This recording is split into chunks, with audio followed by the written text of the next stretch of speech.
Hi, everybody. Thanks to all of you for coming. It was nice that Elizabeth gave me all of those titles, considering that everybody who knows anything about the Independent knows she's really the boss. And that's not being facetious. I do want to say a word about Elizabeth, who was the first person I hired to get on this grand adventure with me. And she, like my staff, have so far exceeded my expectations in terms of work ethic and work product. I hope you guys realize what Elizabeth has done. The other person I want to mention is Natalie Keeney. Where's Natalie?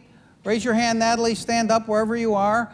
Natalie helped put this event together. She is one of our great finds. She happens to be the wife of our chief technical officer, and I'd get rid of him in a second and keep her. She is fantastic, and she has been a great find.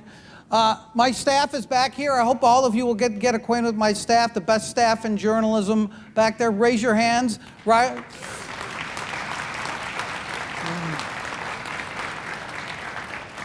Riley doesn't want to raise his hand because he'll hit the ceiling with it. I don't know if you've seen Riley. He's 6'5".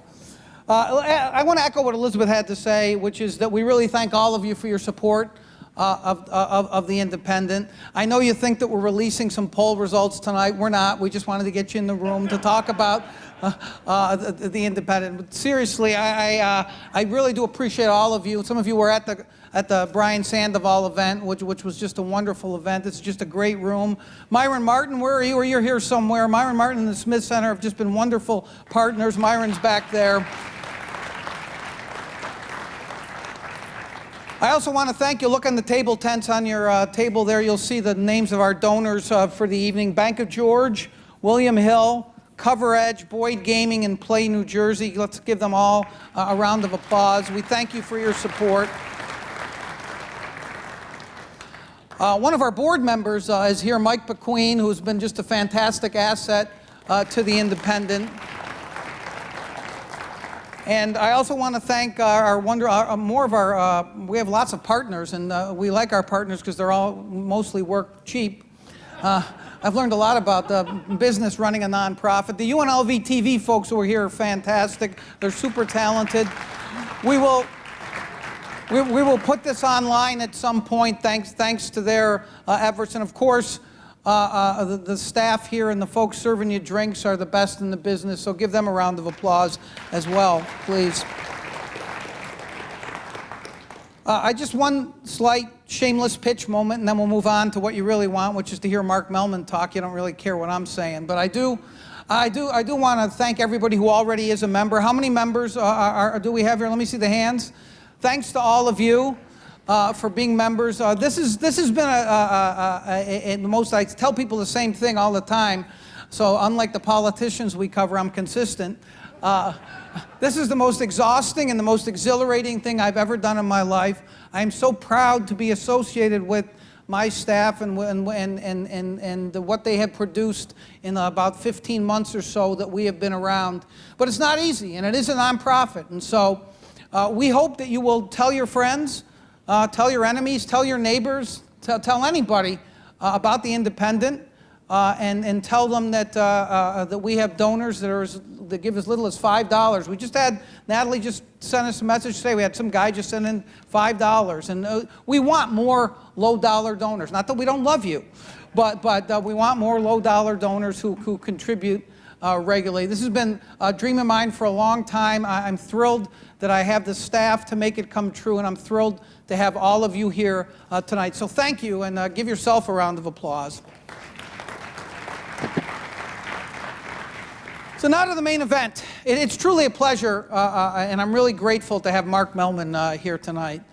Mark's bona fides are impressive. There's hardly a prominent Democrat that he's not worked for. He's polled for dozens of federal, state, and local candidates, including more than 24 U.S. senators. He's got a couple of tough races this year as well. He's been involved in successful campaigns outside of the U.S., and he has won numerous awards for his work. He's just simply one of the best in the polling business. There's a lot of evidence to back that up. You can look it up. But let me tell you my favorite story about just how good Mark is at what he does. It comes from the toughest race to poll in the state's history. Some of you are old enough to remember this race, and that was Harry Reid versus Sharon Angle in 2010. Mark was Harry Reid's pollster back then, and he had done polling here before, and Team Reid trusted him. But the race was so volatile. Angle was such a sweet, generous kind of candidate. That's the nicest thing that's ever been said about her, and she wouldn't even know what it meant. But that race was a different challenge for Mark.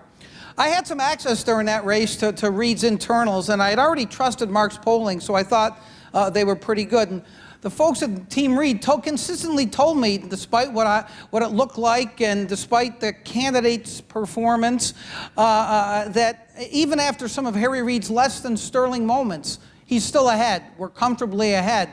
And this is while the national Republicans were salivating. So I based my prediction about that race on the Sunday before the election on that confidence. And I immediately was buffeted with criticism from the national media and from Republicans who called me to tell me that the National Republican Senatorial Committee and the Sharon Angle internals had the race at a 1 or 2 point Sharon Angle victory. So we know what happened. Reid won by 6 points, but that's not the kicker to this story. Shortly after the election, I don't even know if you know this, Mark, I got my hands on Mr. Mellman's daily reports to the Reid campaign from September 1st onward. And what I saw astonished even me. Mark never had Reid down by less than 5 points for that entire 2 months before the election. He went up a little and down a little, but never left. He had that race nailed. Mark understands the Nevada electorate and has for a long time, as well as anyone who's polled the state on either side of the aisle. That's why I hired him, and that's why he's here tonight. Ladies and gentlemen, please welcome Mark Mellman. Very. Thanks. So here's what we're going to do. I'm going to delay releasing the poll results and drive these people out there crazy. Order another drink, because I'm going to ask you a few questions before we start rolling the slides up here, Mark. And I want to give people a prism with which to view these results, because I think a lot of people get the wrong impression of just raw numbers. So let's talk about one thing I want to talk about is, and I've heard this for years since I first started covering politics, is that Nevada is notoriously hard to poll. You can't get accurate numbers, 24/7 town, transient population. Is it that different to poll here than anywhere else? It is different. There are places that are more different. Hawaii, for example, where we also do a lot of work, is a pretty different place. But it is a very transient population. You have a large minority population. There are all kinds of things that make a difference. Look, the truth is, now it's a secret I'll tell here, but most polling is done at night. Okay, that's when most pollsters call people up, because that's when people are at home.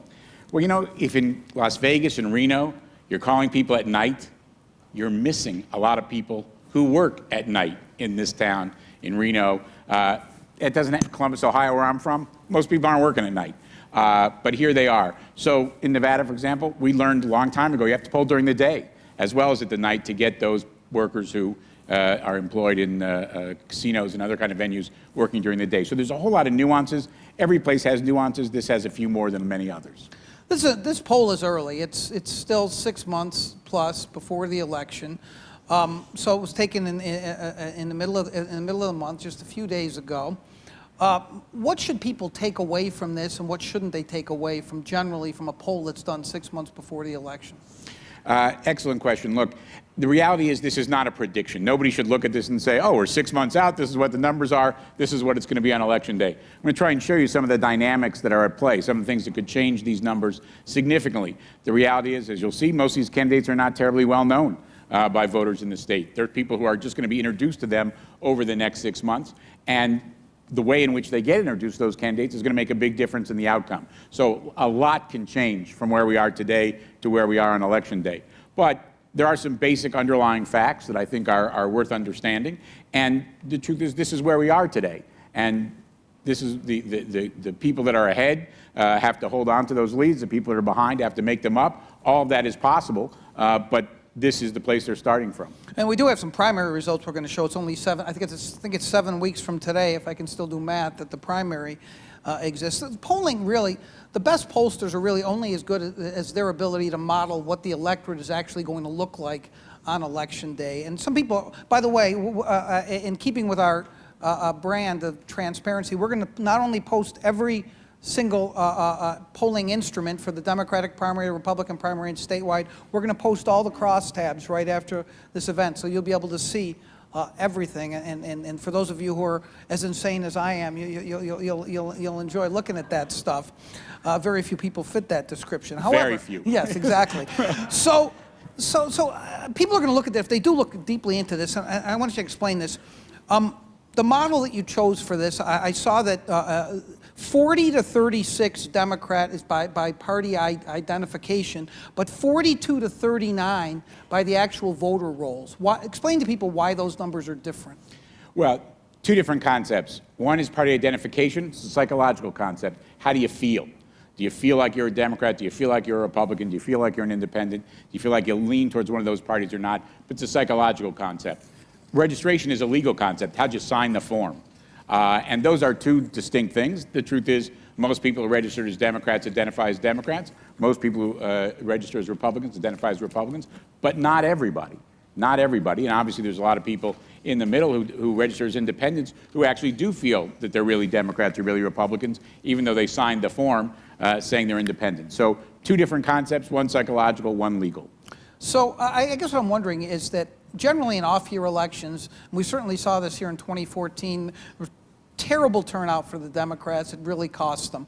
The model that you're suggesting this year, is enthusiasm different out there in Nevada and elsewhere for either party than it usually is? Well, no question about that. Let me sort of take that in two parts. One is 2014, terrible year for Democrats. But the truth is the races in 2014 were essentially what we call orphan races. There was a gubernatorial race, but there was a totally not competitive gubernatorial race. You don't think none of the above was a good candidate for the Democrats? You know, we've tried worse, but not in this state, of course. So the governor's race was not competitive at all. There was no Senate race, obviously no presidential race. So you really, you know, the top of the ticket essentially was the AG race for all intents and purposes. And as interested as we all are in politics, most people don't know who the Attorney General is, most people don't care who the Attorney General is, and they're certainly not willing to get up from their living room or from their workplace and go to the polls to vote for that. And the people who do tend to vote most often are Republicans, in fact. They're the kind of people who vote more often than Democrats. So 2014 was very much a unique year. This year, you do have a competitive governor's race, you do have a competitive Senate race. It's not going to be anything like 2014, in my view. But what we're doing, and honestly, we're only as good as the history and understanding the history. When there's something that's radically discontinuous, we don't do so well. Like 2014, radically discontinuous, hard to know what's going on there. But most elections, most of the time, follow a rough pattern. And so we know what the relationship is between, for example, the registration on the one hand and the turnout on the other. We know how to discount the registration to get to the turnout and so on, because these are fairly consistent numbers over time. So again, looking at all of that gives us a sense of what this electorate's likely to look like, and nothing like 14. Second point has to do with the enthusiasm that you're alluding to. We've seen it in the primaries so far. We don't know if it'll be present for sure in the general election in November, but it's certainly been evident in primaries across the country. We've seen turnout be anywhere from 0 to 75% higher than it typically is in an off-year primary in states and districts around the country, mainly districts around the country. And that is a sign of and almost all of that additional vote is going to Democrats. We've seen tremendous enthusiasm on the part of Democrats. You can measure it in a lot of different ways. You can measure it in that turnout. You can measure it in the number of candidates in primaries that there are. You know, we're involved in a race in Houston area where there were literally 7 candidates running for a seat that no one of serious note had ever run for before on the Democratic side. Never been able to put up a serious candidate. There were 7 candidates in the race. We're doing a contest in Ohio that there's never been a strong Democrat. There are 2 people running against each other, one of whom is a colonel in the Marines, pilot. So again, tremendous tremendous outpouring of candidates running. That's another measure of enthusiasm. The money that Democrats are raising, again, and at the grassroots level, another measure of enthusiasm. So no matter how you look at the measures of enthusiasm this time around, Democrats are on the positive end relative to Republicans. All right, I promise I'm going to get to the results after this final question. First, let me tell my staff that if I don't see the phrase radically discontinuous in the paper tomorrow, we have a problem. So the obvious thing that you know, and I don't mind taking heat for you, Mark. You're worth taking heat for. Is here's a Democratic pollster. He's obviously skews his poll toward the Democrats. Republican pollsters get accused of the same things. I'm sure there's a lot of people who are partisan Republicans who are in your business who you respect, just as a lot of Republicans respect you. What can you do about that? Anything? Well, you can be honest, number one. And the truth is most of us are. You know, people will tell you, and they're right, the polls they see from Democrats tend to favor Democrats. The polls they see from Republicans tend to favor Republicans. That doesn't mean that people are manipulating the results. That's what we call in social science selection bias. We don't release the polls where our clients aren't doing well, okay? And the Republicans don't either. So you never see us come out and say, hey, we're 10 points behind. You know, we just feel an obligation to let you know, because that's not our job. Our job when working for campaigns is to help those campaigns win. And telling you we're 10 points behind doesn't help us win. So all of us release the numbers that are good when that seems appropriate, when it's going to be useful to the campaign. And we almost always hide the numbers that are bad because that doesn't help us. But that doesn't mean we're not getting numbers that are bad for our clients all the time. It happens all the time. You just don't see those numbers. So the reality is most of us know what we're doing pretty well. Most of us do a pretty good job. And most of us are pretty honest about what we do.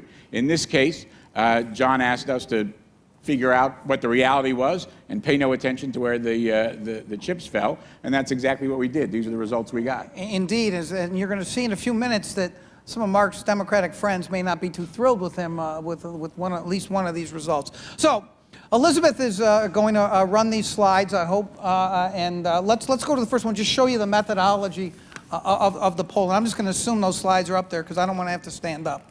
So the 600 statewide, and Mark did oversamples of the statewide electorates for Democratic and Republican primaries. Those are 400. April 12th to 19th. Margin of error is slightly higher, as you can see, for the primaries. And of course, once you get into the crosstabs, if you're looking at demographics for Clark County alone or Hispanics, you're going to have a larger margin of error. All right. So here's the general finding: Republicans face a challenging but not insurmountable environment. Why do you say that? Well, maybe we can go to the next slide and I'll tell you why. Here. Okay, let's go to the next slide and he'll tell us why. This is so if we sort of look at the state in terms of a combination of its partisanship and ideology, what you see is sort of the left, if you will. Democrats, liberals, liberal independents make up about 44% of the state. Those on the right, about 41. That's not a huge difference, but it's a difference that favors Democrats. A lot of places you don't have that. You haven't always had that in this state, but you do now. Obviously, the folks in the very middle there, the moderate independents, are going to be the people who really determine the outcome. There's a lot of them, and that's why these races, many of them could go either way. The next. Let's look at this. This is going to be really interesting, I think, for people. This is going to be very important for the race, and that's how Trump looks in this state. His numbers in this state are terrible. Mark, how do they compare to other states? First, tell me that. Do you think? So the reality is they are a little bit worse here than they are in other states. Not 39 to 56. 39, favorable view, 56% unfavorable for Trump. And you can That's like Harry Reid in 2010, isn't it? I'm not getting into that. And there's even Republicans who are not happy with Trump. Democrats are almost unanimous in being unhappy with Trump. So he is a drag on the ticket. There's just no question in midterm elections, the president plays a role. Even if people aren't directly saying, oh, I'm going to vote for this candidate or that candidate because of the president's popularity is one of the most important determinants of how those elections turn out. And this president is very unpopular nationwide. He's even more unpopular here in Nevada. Look at women, though. I mean, women under 40, 14%, 81%. You look at the Hispanic numbers in here, 22 to 72. I mean, that's devastating, no? Very, very difficult for him. I mean, look, he lost the state to begin with while he was winning other places, other swing states around the country. This was never particularly friendly territory for him, but it's become much more hostile. So Trump looks terrible here. Democrats' enthusiasm are up, and yet, next slide, Elizabeth. Senate race is tied. Let's show the numbers. Yeah. So, well, first we're going to look at the favorable, unfavorables here. Okay. I apologize because Yep. I don't know this by Here, heart. here. Oh, great. I'll just hand you the thanks. slide. That makes a huge difference. For my neck at least. Look, Jackie Rosen is less well known than Heller, to be expected. She represents, one district in the state. He represents the entire state. So his hard name ID is over 40 points higher than hers. But she, among the people that know each of them, she is more popular than he is. So, for example, you look at that mean, not to get too technical on you, but that mean is an average on that favorability scale, where 4 means someone said it's a very favorable impression of each candidate. 3 means somewhat favorable, 2 somewhat unfavorable, 1 very unfavorable. So that mean is the average. It takes out the difference in the name ID. Oh, you're wonderful. Thank you very much. I told you Natalie was the best. Yes. Thank you so much. It takes out the difference in the name ID, and you see that she is actually more popular among the people that know her than he is among the people that know him. You can see that right off the bat by just seeing that she's net +5. That is 5% more favorable than unfavorable. Heller is -2. More people have an unfavorable opinion of Heller than have a favorable opinion. And you look at the next slide, you can see a little more detail on how people feel about Heller. I'm actually even going to now need my glasses. And you see, first of all, that the people with intense views, the people who have a very unfavorable view, are meaningfully larger than the people with a very favorable view of Heller. So only 16% very favorable, 24% very unfavorable. So the intensity here working against Heller. And you can see that the moderate independents, I mentioned before, that critical swing group, really don't like him, 28 favorable, 44 unfavorable. And even among Republicans, he's struggling. Only 60% of Republicans have a favorable view. Almost 1 in 4, between 1 in 4 and 1 in 5, Republicans has an unfavorable view of Heller. So those are all big problems for him going forward. One more, we go to Jackie Rosen, different position. She is, again, more popular among those who know her, but substantially less well known, and less variation really for her. But she is net favorable among almost all the segments, except for Republicans themselves and segments that tend to be very Republican, but non-college men, for example. So then you get to the horse race number, and Heller leads by 1 point, statistically and frankly at this point substantively insignificant.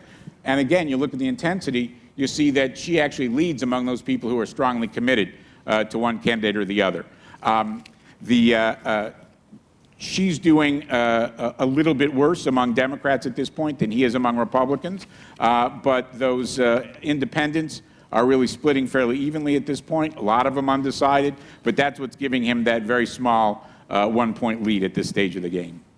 So let's look at a couple of slides, and then I'll ask you some general questions about the Senate race. So, and the next one is, yeah, go ahead. So this is another way that we try and get past what just pure name identification, and we say, okay, what's the horse race among those people that know both these candidates? Big disparity in who knows them. What if we just look at the people that know both of them? Because by the time we get to Election Day, they're going to be about equally well known in the state. Well, Rosen has a big advantage among those people, but we got to remember, at this point, that's pretty biased towards her. Who are the people that are most likely to know her? People in her district. They have obviously a different kind of attachment to her. Democrats more likely to know her than Republicans. So yes, she's ahead among the people that know both candidates, but that is a somewhat biased measure on the one hand. On the other hand, she's got a pretty big lead. If we look at the undecideds, though, who are undecided in the Senate race, we see, first of all, that they are much more likely to be independents than they are to be Democrats, and even a little bit more likely to be Republicans than they are to be Democrats. But look at that Trump favorability among those undecideds. 2-to-1 unfavorable views of Trump among those Senate undecideds. So again, we're saying that the people's attitude towards the president, important in determining their midterm vote. Here you have a group of undecideds that, absent Trump, could actually be leaning slightly towards Heller, but because of Trump, look like they're leaning rather against him. So if we go one more, we do a model that tells us how to allocate those undecideds. Again, imperfect, like every model is, as George Box, the famous among statisticians said. I say George Box, really no famous George Box, nobody's ever heard of him except me. But he was a famous statistician, and he once said, all models are wrong, but some are useful. So this is a model that is going to be wrong, but I think is useful, allows us to allocate those undecideds, and we're going to do this for all the races, but it gives Rosen about a 1 point margin. And then finally in this set, there's a real difference between the more frequent voters and the less frequent voters. Heller actually leads by 7 points among the more frequent voters. Rosen leads by 9 among the less frequent voters. But, this is one of the big mistakes that was made in Senator Reid's race and others around the country by Republicans. They say, well, we're only going to get the frequent voters. That's the people we really have to focus on, because those are the people who show up, the likely voters. But you know what? There has never been an electorate that's been made up exclusively of likely voters. Never happened in history before. There's always a number of unlikely voters. Think of it this way. When you're saying someone's a likely voter, you're making a probability statement. Maybe you're saying they have an 80% chance of turning out, which means that out of every 100 of them, 20 aren't going to turn out. And if you say, well, we have some unlikely voters, you're also making a probability statement. Maybe they only have a 20% chance of turning out, but out of every 100, 20 of them are going to show up. So if you have 200 voters, 100 likely, 100 unlikely, you're going to end up with 80 likely voters and 20 unlikely voters on the average. So you're always going to have some of these less likely voters. They're overwhelmingly, obviously, for Rosen. The frequent voters, the people who come out time after time after time, much more likely to be for Heller. So let's talk about the Senate race for a second. And let me just present a proposition to you based on these numbers, Mark, and that is that if I'm Dean Heller, and I've made every mistake known to man in the last 6 months, and Donald Trump... I'm trying to not be biased, so I didn't say that. I can say this. Donald Trump's numbers are absolutely horrific in this state, and Heller is now, because he thought he was going to have a primary, has attached himself to Trump. It's going to be hard for him to detach himself now. And yet, after all of that, he's dead even in this race. And so if I'm Dean Heller's campaign, I'm saying, Jackie Rosen is not that well known. I now have an opportunity in the 6 months that are left to define her, because I'll have plenty of money to do that, and I can win this race. If you're Dean Heller, you are saying you can win this race. It's a very tough race for him for all the reasons we've outlined, but he's down, tied. But he's not out. He's tied. He's tied. But he's got a lot of factors working against him. And in fact, I would argue that the fact that Rosen isn't that well known is actually a factor against him, because as she becomes better known, she's going to pick up She'll consolidate the base and do that. Exactly. But look, it is going to be in his interest to go out, as you rightly said, to go out and try and define Rosen early. That means negative. And you always have to make a judgment. How are people going to react to that negative? Are they going to be mad at Jackie Rosen for what we're saying about her? Or are they going to be mad at me, Dean Heller, for being mean to Jackie Rosen? So that's always the trade-off one has to make. But you can imagine that I would imagine that Heller's likely to be pretty negative first in an effort to define her. But look, the other side of the reality is there's not a lot to go at. She hasn't been in office that long.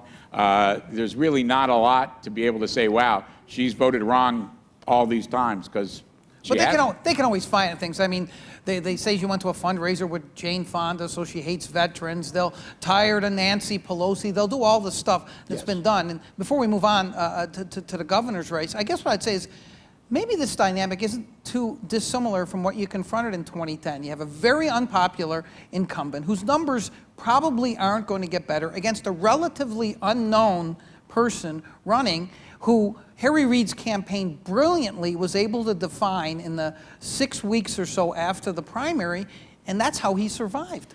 That is importantly how he survived. We did pass some other positive thresholds, I want to emphasize. And the work he did on City Center, for example, very, very important in that respect. Other things he's done for the state in alternative energy. You know how he got special favors for a casino? Never mind. Go ahead. He helped save thousands of jobs. Wait a second. I think I like MGM, don't I, Elizabeth? Wait a second. Never mind. But be that as it may, there's no question that defining angle was very important to our victory. No question about it. there's also no question that it wasn't easy. When we first looked at a slew of negative ads that we were thinking of running against Engel, and we tested them, what we found is people didn't believe them because they thought nobody could be that crazy. They thought we must be taking, literally be true. People thought we must be taking her out of context. We must be twisting what she said because literally nobody could be that crazy. So we scrapped that whole first flight of ads, and as you may or may not recall, I do, most of our negative attacks featured her talking. And they featured her talking because that made them a lot more credible than when a narrator spoke. Yeah, I assume that there will be no clips of Jackie Rosen talking about Second Amendment remedies, but and Jackie Rosen certainly isn't Sharon Engel, but certainly you would agree that they have an opportunity because she's not well known. If they can find a way to skillfully define her, he can survive. No question. Okay. All right, let's go on to the governor's race. First, the Democratic primary. So at this point, let's look at the favorabilities first.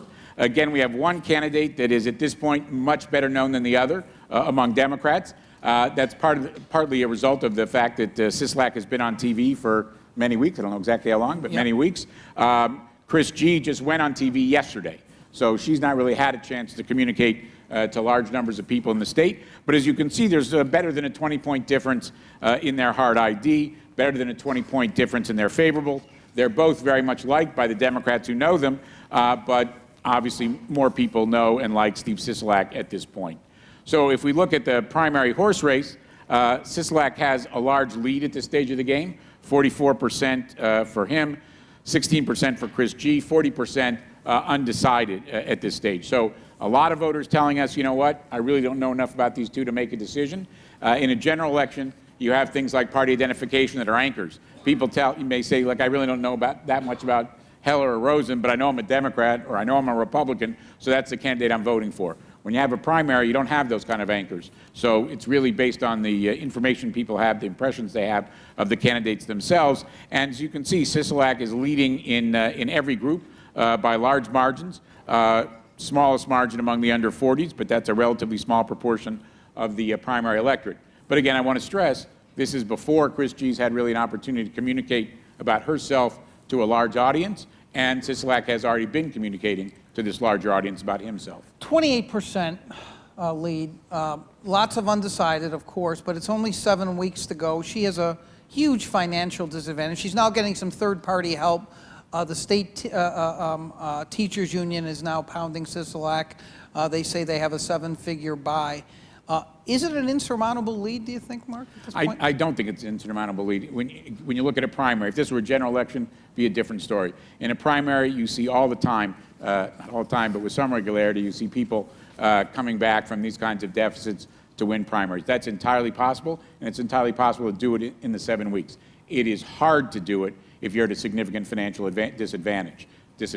Again, i.e., the independent expenditure on her behalf can help even that up. To what extent they will actually even it up or not, I don't know the answer to that. But if you're outspent significantly, it's very hard to make up that ground. If you're spending even or you can spend more than your opponent, making up that ground is really quite possible. All right, let's take a look at what turns out to be a lot less interesting Republican side. Yes. So Laxalt's advantage is even greater. If you look at the favorabilities on the next slide, you'll see that Adam Laxalt is well known. Not for not being a Laxalt, I guess, but 60, fake Laxalt, fake lawyer, fake attorney. No, sorry, I'm being partisan. He can't get away from it. He can't get away from it. Sorry. But Laxalt is well known, 69% hard ID among Republicans. Again, these Republicans really like him. 59% favorable, only 10% unfavorable. I mean, this is a guy who has real strength on the Republican side. Schwartz and Fisher really barely blips. Less than 20% hard ID, and the people that know them don't necessarily like them all that well. Then when you look at the horse race, here you find something that's more insurmountable. You have a three-way race. You have one candidate, Adam Laxalt, at 55% of the vote. Doesn't take a math genius to know that you don't even need 50% to win a three-way race, as long as Fisher's getting that too. But he's well over 50% and 40% strong vote, easy to win with 40%. If Laxalt just keeps what he has, he's got this race won in the primary. And obviously they would need tremendous resources to be able to be competitive with him. I mean, Schwartz is barely better known than the guy who's riding a bike around the state. I mean, come on. And he's a constitutional officer. I mean, that's bad news, right? Yes. All right. Let's look at we did the general election matchups in the governor's race as well. Let's take a look at those.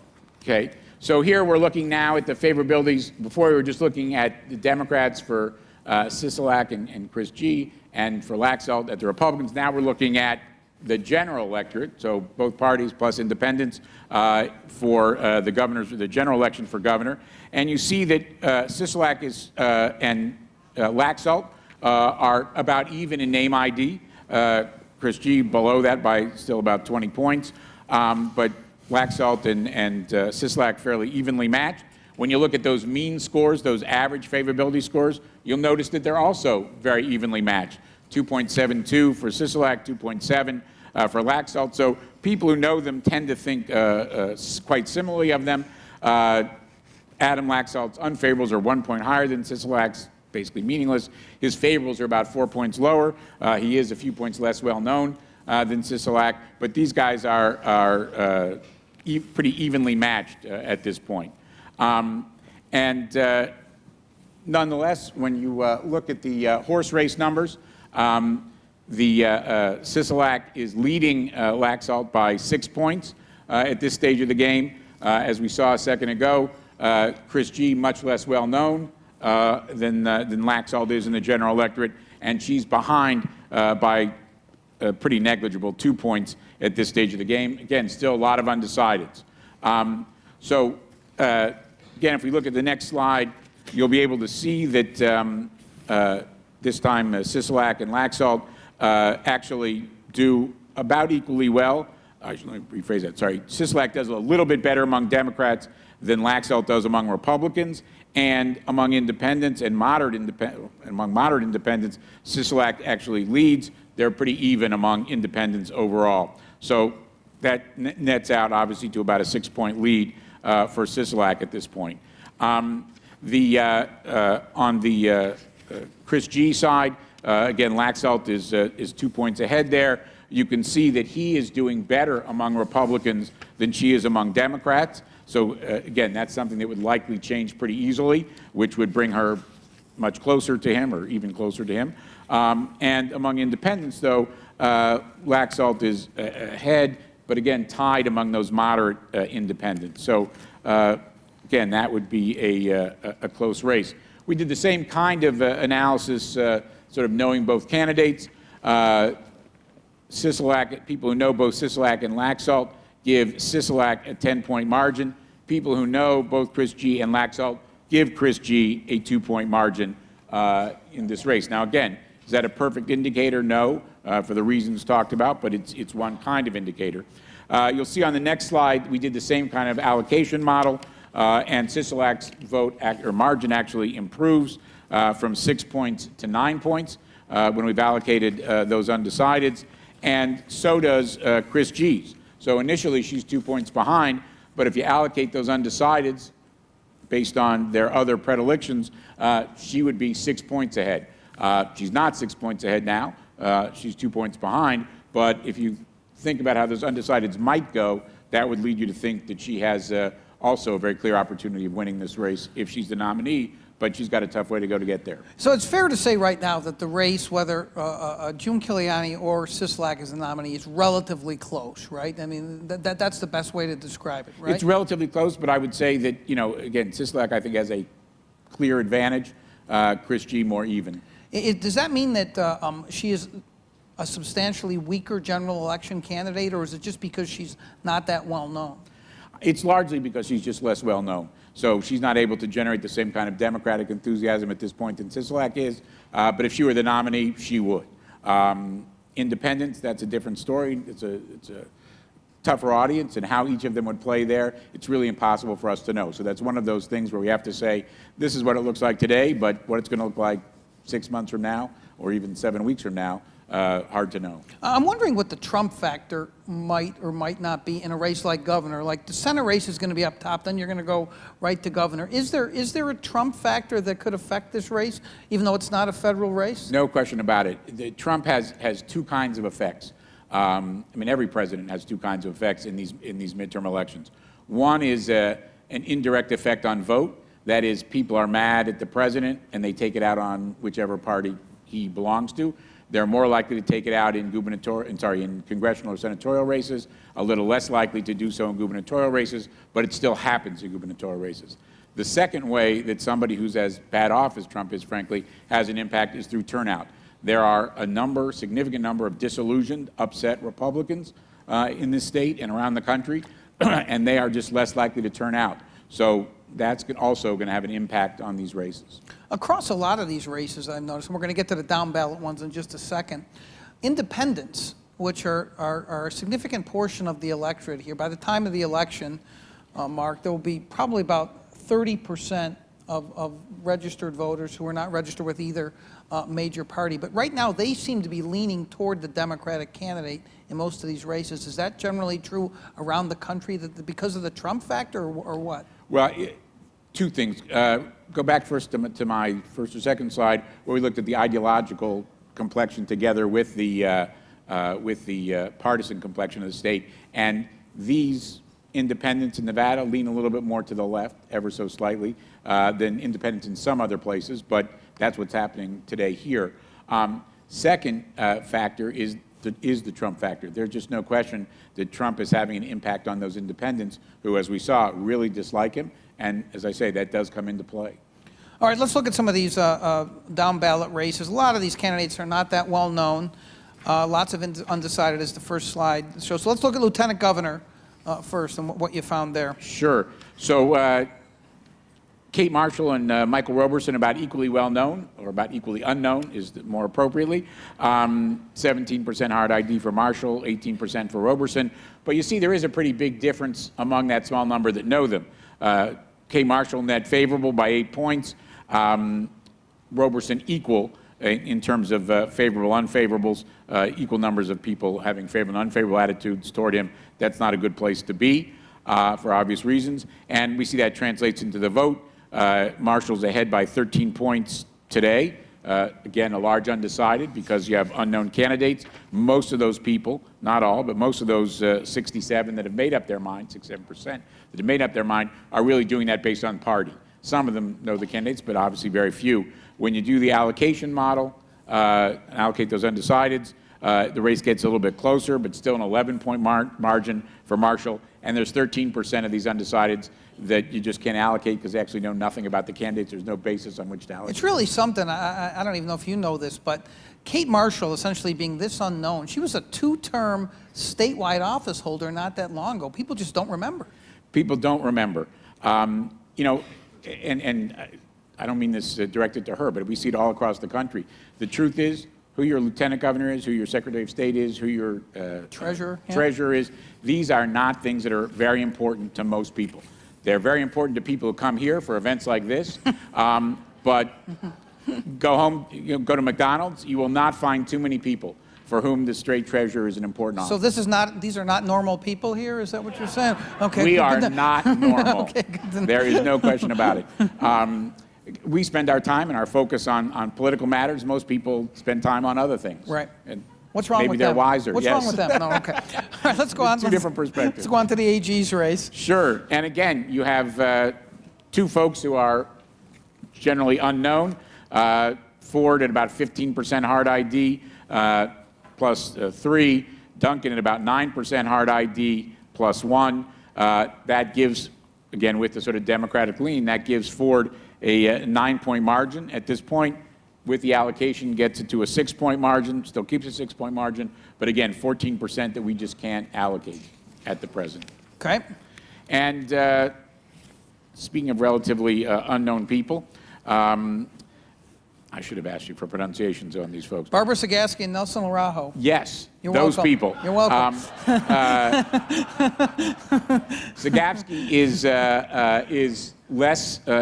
better known, about 2 to 1, but she's only 21%. Both of them are net favorable. Here you have a little closer vote because these folks have, Sagavsky is a Republican, but is better known, somewhat higher favorable. So here it's a closer race. Democrats still ahead by 5 points, gets down to 4 with the allocation. But again, a lot of people that we can't allocate at the moment. So, without denigrating our own poll, would it be fair to say that these results for these down ballot races mean nothing, or do they mean something? Well, they mean something to me.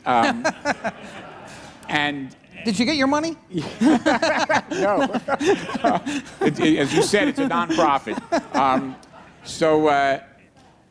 Here's what they mean to me in these down ballot races. That, again, it follows from everything we've been saying. There is a Democratic advantage in the state going into this election year, 2018, for the reasons we've talked about. And that advantage works its way through these down ballot races as well.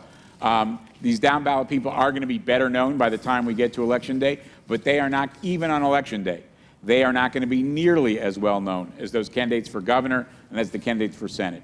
The difference in spending is going to be orders of magnitude, 3-10 times different. So people will become familiar, to some extent to their chagrin, from all those TV ads with the governor and Senate candidates. They're not going to ever get as familiar with these folks as they are with the top of the ticket races. And so the result is that partisanship is going to make a lot more difference for these down ballot races than it does at the top of the ticket.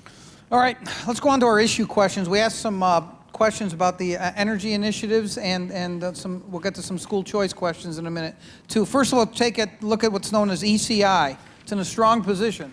It is 54% in favor. Obviously, that's fewer than voted for it last time, many fewer, but still a lead. And again, there's no reason to believe that people necessarily remember that well what they voted for last time. Going to be a very different kind of campaign this time on the no side in terms of the spending and the activity on the no side. But right now, 54% saying yes, 16% saying no, 30% undecided at this stage of the game.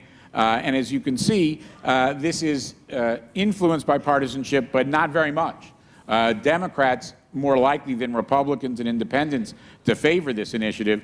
But while you have 61% of Democrats in favor, you've got 49% of independents, you've got 50% of Republicans in favor of this initiative. And the difference on the no side, the vote on the no side ranges from 3 to 19%. So there's no segment here at the moment where the no side on this energy initiative has even a significant foothold. Obviously, they're going to work to change that. They're going to spend a lot of money to change that, presumably. But at this point, there's not even a foothold for them to work with. Have you done a lot of polling for initiatives? Yes. So, there should be this so-called conventional wisdom that you better start really high, because when the no's come at you, people are more likely to vote no. So if you don't start at least whatever X is, 55%, 60%, you're going to lose. Is this a good place for them to be starting? I know it's a 38-point lead, but is this a good place for them to be starting? It's a good place. You'd rather be at 70 than at 54. There's no question about it. But that sort of rule of thumb is one that is, true except when it's not. And it's not true in a whole lot of cases. I mean, I've done initiatives that start out behind where we've won, let alone start out with less than 60, 70% of the vote, 55% of the vote, and ended up winning. So that's sort of a conventional wisdom worth what all conventional wisdom's worth, which is not very much sometimes. But it's quite clear that when you read the words here, and that's really what most people are looking at, competitive retail electric energy market prohibits granting of monopolies and exclusive franchises for the generation of electricity. That's a pretty positive sounding statement. So natural that people are going to be for it. Obviously, the no side is going to try and tell you all kinds of things that are wrong with this initiative, and how successful they'll be obviously remains to be seen. I will say we did the gun initiative here last cycle, and we started out with about 90% of the vote, and we won, but with much less than 90, with like a few thousand votes. And we knew that was coming by looking at the underlying structure of people's attitudes on this issue. But the fact that you're 90% doesn't mean you're going to win. In Maine, the same initiative was on the ballot. We had nothing to do with that one. But the same initiative was on the ballot. They also started at 90%. They lost by 6 points. So we did a follow-up on this where we gave what supporters and our opponents are saying, and the yes actually went up. Yes. The yes went up and the no went down. Only 2 points, but still, gain for the yes. So the arguments, at least as we put them to people, and I assume that both the yes side and the no side are going to spend a lot of money figuring out what the best arguments are. We're not doing that for them here. But when you sort of take their basic arguments as they're putting them out to the public these days, there's no question that the yes argument far outdoes the no argument. So you wouldn't say this is over yet, but they have a strong advantage? I would say the yes side has a strong advantage, but it's certainly not over, assuming that they're going to be spending the kind of money on the no side that I understand they're going to be spending. You read the Nevada Independent, do you not? What else? Well, thank you. Okay. So there's another energy initiative, and it's also looking good. Yes, and this is a renewable energy initiative. Renewable energy that is renewable portfolio standard, basically saying that at least 50% of energy providers has to come from renewable sources. This starts out in an even stronger position, 68% in favor, 20% opposed, obviously a 48-point margin. And again, you see support, higher support obviously, but support across the board. Here you have majorities of Republicans, independents, and almost unanimous support from Democrats in favor of this initiative. Again, can that change if the no side spends a lot of money? It can, but this is an even stronger position, obviously, to start with. Unlikely for this to lose. Not very likely at all for it to lose. And again, I would say this for sure. If the no side isn't spending a barrel of money, it's not going to lose. If they spend a barrel of money, more possible. There are some people in the audience who are behind this campaign. They would really have to screw it up to lose, Marcus? Okay, let's go on. I'm sure they'll do a wonderful job. No, but look, I mean, the truth is, as I said, I've done a lot of initiative campaigns, and a lot of the ways that you win initiative campaigns have almost nothing to do with what's on the ballot. Okay, we did one many years ago, a number of years ago in California about union dues, and basically the initiative said that if you don't want your union dues to go to politics, they didn't have to. Well, most people thought that was a pretty good idea, and we started out well behind. People really very much in favor of that. We ended up winning that race talking about outsourcing. Now, outsourcing really had nothing whatever to do with the language that was on the ballot, had nothing to do with the issue that was on the ballot. We drew a connection. It's a connection I'm willing to defend if pressed, but it's a less direct connection, let's say, to the initiative, and we ended up winning.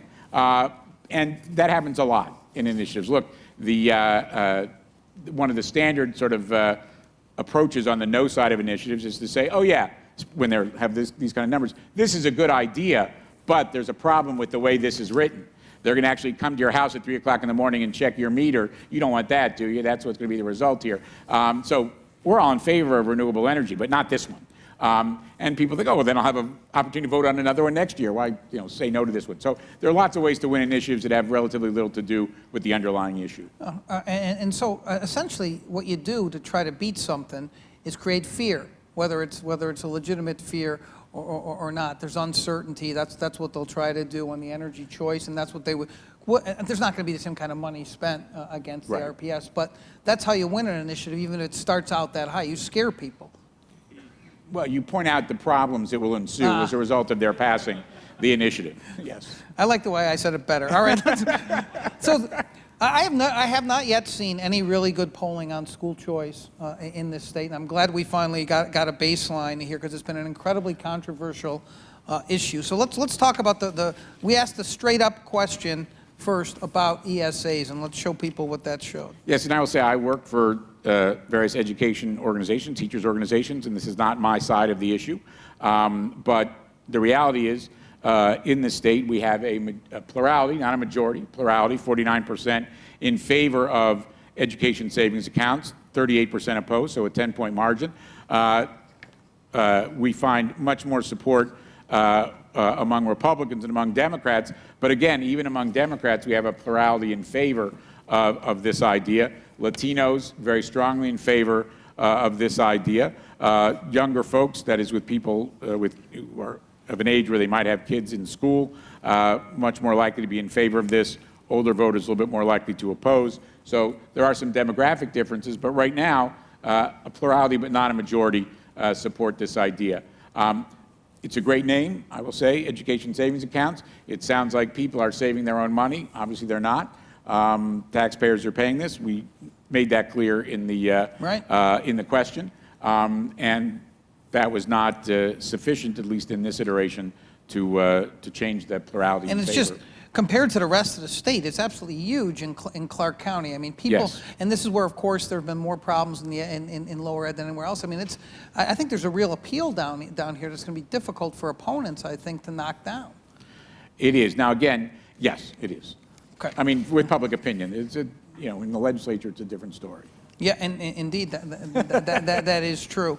We asked another question about special needs education savings accounts, and this was even bigger. Yes, special needs piece, very strong, 70% in support. You see the language here. It's a little bit longer because it has to be explained a little bit. But as you see on the next slide, 70% support, 14% oppose this idea of the special needs accounts. Obviously, there's a tremendous amount of interest in helping those kids that have special needs and a recognition that they need individualized attention, and so this measure, the way it's phrased, speaks to that need for individualized instruction. Have you seen polling anywhere in general on the argument against school choice? You shouldn't be using public money to finance private religious education. Have you seen polling on if Yes. it's presented that way? And I will say around the country in general, when you make that argument, first of all, when you ask the question in that way, you get overwhelming majorities saying you should not be using public money to finance private parochial schools, and that's even more so when you include things like online education, things like that. So there is a very strong bias in the country as a whole against that. Again, you do have sort of good language here with the education savings accounts, with the name and so on, and it's, at least here, able to overcome that. It's not the answer you would get nationally on this question. But the special needs account, honestly, never looked at that anyplace else but here, but it is understandable given the special needs of special needs students. It seems to me that Nevada is different in this sense, and I've been covering politics here a long time, as you know, is that for decades, people here have either experienced or been told that the education system is not working, it's not properly funded, things are bad. It's bad here. K through 12 education. If this kind of inculcation occurs over decades, when people are presented with, you know what, you can have $5,000, I think they're just going to be more receptive in a place like this because of what's gone on here. Well, it's interesting. We find that, again, I haven't looked at this here, so I don't know the answer, but in a lot of other states and certainly nationally, there is what I call the I'm okay, but you're not phenomenon. So if you ask people about the schools their kids go to, they say, oh, they're good. If you ask about schools in the state, they're less good. If you ask about schools nationally, terrible. This is like your congressman. How you feel about your Exactly, congressman? exactly. My congressman's not so bad. The rest of them are all terrible. Right. And how it is that everyone's good, but everyone else is bad doesn't work very well. But in any event, that is the way that people, sort of think about these issues. And I don't know whether that's true here or not. But in general, the closer you are, the closer the question is to people's everyday lives, the more likely they are to be positive about schools. The farther away you are, the more likely they are to be negative. All right, I want to show the final slide only because it's your obvious attempt to totally suck up to me and get more business. Let's see what that. Do we have that one? Yes. What does it all mean? 2018, obviously going to be a very exciting political year in Nevada. And once again, this state's going to be the epicenter of national politics with both the governor's race, the Senate races, Senate race, and a number of House races as well. This is going to be where a lot of stuff is happening. We matter, don't we, Mark? You do. So let me just wrap this up, and thanks for your great presentation here. I've been meaning to ask you this question for a long time, and because I'm curious about it too. As a pollster through the years, what is it about the media reporting on polls that drives you batty, just drives you crazy? Where to start? I knew that was a setup. Yes. Now, well, look, there are a couple things. First of all, there is often not exactly the kind of distinction that you made at the outset, which is to say the fact that something's true today doesn't mean it's going to be true tomorrow, especially when tomorrow is 6 months or 6 weeks or whatever down the road. There is sort of an assumption that if this is where it is today, that's where it's going to be tomorrow, and the race is over. And that just is often not the case for the reasons we've discussed. Second, there is a tendency to both overappreciate and underappreciate the margin of error in surveys. What do I mean by both? Well, on the one hand, yes, you might have a 5-point margin of error, but it's not equally likely that somebody is 5 points ahead and 5 points behind. Those are not equally likely situations. It is much more like, the greatest single likelihood is that that number in the poll is exactly right, and the second greatest likelihood is that it's pretty close to that, and the next greatest likelihood is that, you know, it's a bell curve. And so the farther out the difference, the less likely it is. So that's on the one hand. On the other hand, and so people, you know, are saying, well, this is a margin of error, and you get down to the last week, you're only ahead by 5 points, that's a margin of error of the poll. Okay, that's really not very meaningful analysis. On the flip side, people will look and say, oh, there's a 2-point change in the vote from last week. It's huge momentum for this candidate. Well, the truth is the margin of error for comparing two polls, not to go into statistics here, but it's about 1.5 times the margin of error for each. So you're talking about a larger margin of error to begin with. But even a 2-point change, if you weren't even cognizant of that fact, that's just not a very big deal. So people overinterpret small changes. They underinterpret meaningful differences. Does it drive you crazy that when folks in our business essentially report on polls as if all polls are created equal? In other words, a lot of people won't dive into the internals and look. They'll say some guy that put a program into a computer and started robocalling people is the same as a Mellman poll. Drives me particularly crazy, yes. Yeah. Yeah, no, look, I mean, there are differences in quality. And it's changed so much since you first started polling. Yes, it is a lot harder to do this right than it used to be, vastly harder. And the people who are doing robopolls and so on, they're doing it less well than it used to be done, and in a situation where it's really harder to do it right. One other point I would just make about this, the fact that something's right at the end doesn't mean it was right at the beginning and the middle, okay?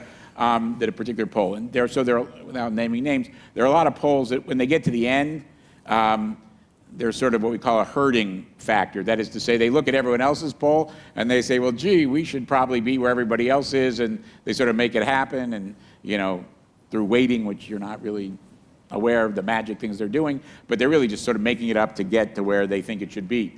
But that doesn't mean they were right earlier on. I mean, one of my favorite examples of this is an old one, but we did a race for governor for Jim Doyle in Wisconsin some years ago, and because it's an old story, I can tell it.